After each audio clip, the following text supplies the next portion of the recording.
জীবন মানে দুঃখ, কষ্ট, ভয় আর অনিশ্চয়তা।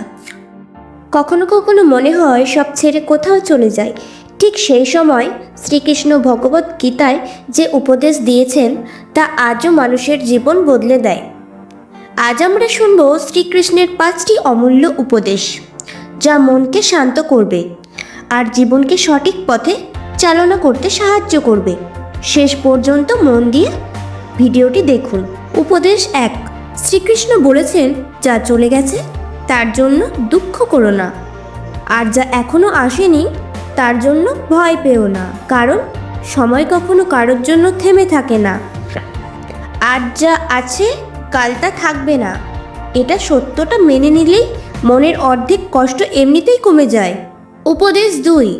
শ্রীকৃষ্ণ বলেন, নিজের কর্তব্য নিষ্ঠার সঙ্গে করো, কিন্তু ফলের প্রতি আসক্ত থেকো না। আমরা কাজ করার আগেই ফল নিয়ে ভাবি, সাফল্য হবে কি না।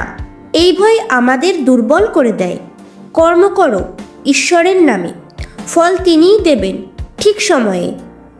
উপদেশ 3। শ্রীকৃষ্ণ বলেন, যে ব্যক্তি সুখ আর দুঃখে সমান থাকে সেই প্রকৃত জ্ঞানী।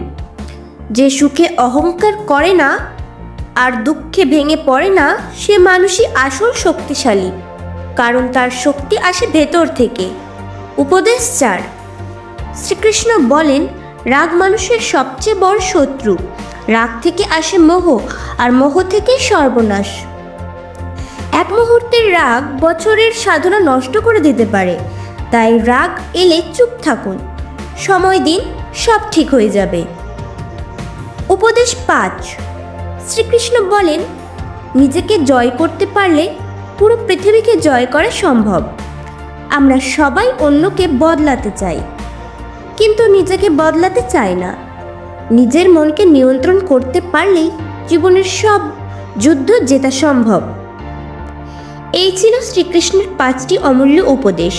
যদি এই কথাগুলো আপনার মনে একটু হলেও শান্তি এনে দেয়, তাহলে প্রতিদিন এমন ভক্তিমূলক বাণী পেতে চ্যানেলটিকে সাবস্ক্রাইব করে রাখবেন। জয় শ্রীকৃষ্ণ। হরি হরি বল।